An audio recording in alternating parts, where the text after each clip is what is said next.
Hello everyone, welcome to Dynamic Study. This is quiz class number 71 on previous year question paper. We have started our discussion on November 2017 question paper. This is the second part of the video, and today we will cover 10 more questions and we will continue our video series on these questions.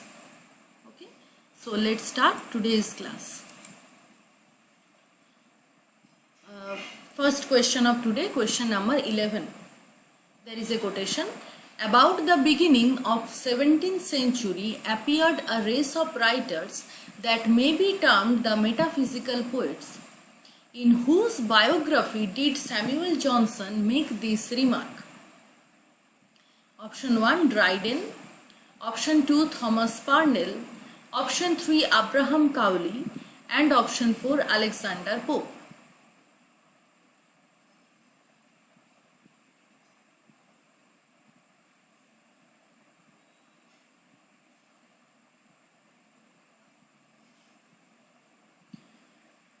The correct answer is option number 3, Abraham Cowley. You all know that Samuel Johnson has written Lives of English Poets, collection of biographies, and Abraham Cowley's biography is the first of this collection. So here Samuel Johnson coined the term metaphysical poets. Okay. Next, the terms of contract are not disagreeable to me. This is a line. This is an example of which figure of speech? Option 1, enumeratio. Option 2, litotes. Option 3, anaphora, and option 4, metonymy.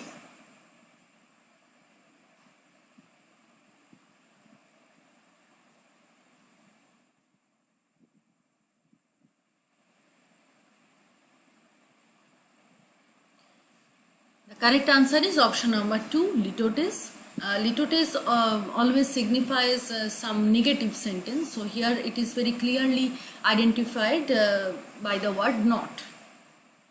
That's why it is litotes. Okay, next. Who wrote to see a world in a grain of sand and heaven in a wild flower? This is a very famous and oft quoted line. Which famous poet wrote these lines? Option 1, Thomas Gray. Option 2, William Blake. Option 3, William Collins, and option 4, William Cowper.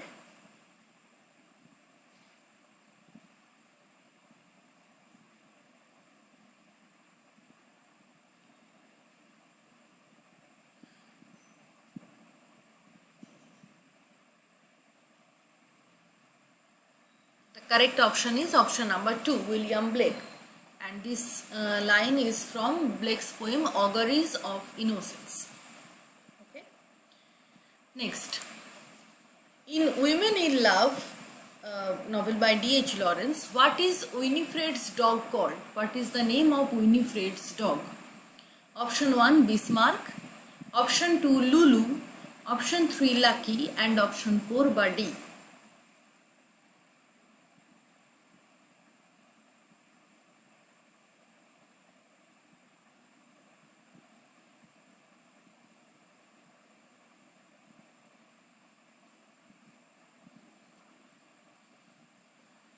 The correct answer is option number 2, Lulu.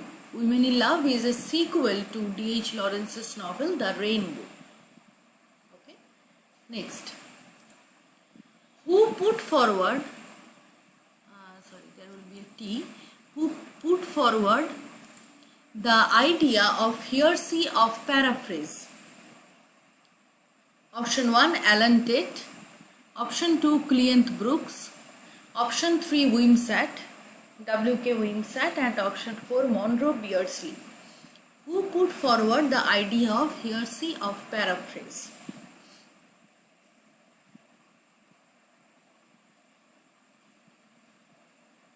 The correct answer is option number 2, Cleanth Brooks. Heresy of paraphrase is actually the title of a chapter in Cleanth Brooks' work, The Well-Wrought Urn. Next. Spenser's Calling Clouds Come Home Again is a fine example of Option 1 Carpe Diem, Option 2 Sonnet Sequence, Option 3 Georgic Poetry, and Option 4 Pastoral Eclogue.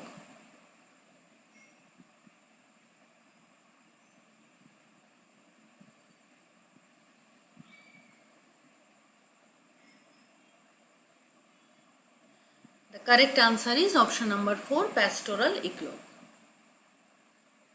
Next, question number 17. In an essay of dramatic poesy, whom does Dryden refer to as the most learned and judicious writer which any theatre ever had? Option 1 John Webster, Option 2 Christopher Marlowe, Option 3 Ben Jonson, and Option 4 William Shakespeare.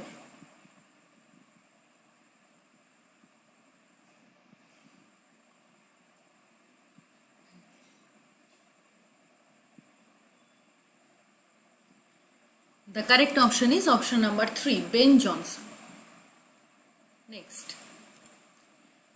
This Australian poet was raised in New South Wales. In 1946, she published her first book of poems. In 1962, she became the president of Wildlife Preservation Society of Queensland. Who is the poet? Option 1 Dorothy Hewitt, Option 2 Nettie Palmer, Option 3 Judith Wright, and Option 4 Amy Whiting.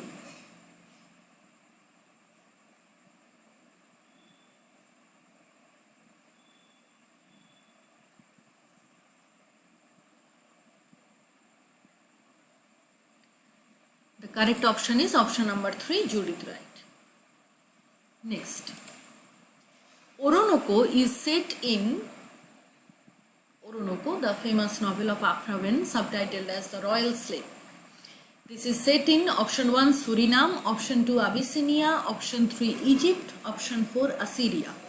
Very easy question.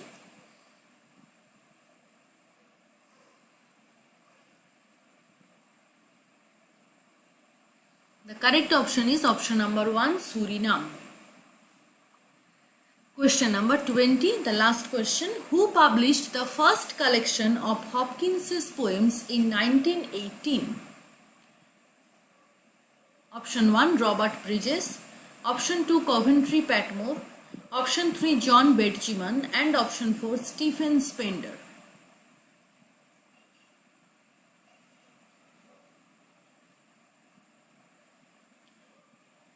The correct option is Robert Bridges. Option number 1. So that is the end of today's class. I hope this series of previous year question paper is helping you a lot. Please share your views in the comment section. Like this video, share this video with your friends. Thank you very much. Keep on watching Dynamic Study. Keep on learning. We will meet very soon in our next class. Have a nice day. Bye bye.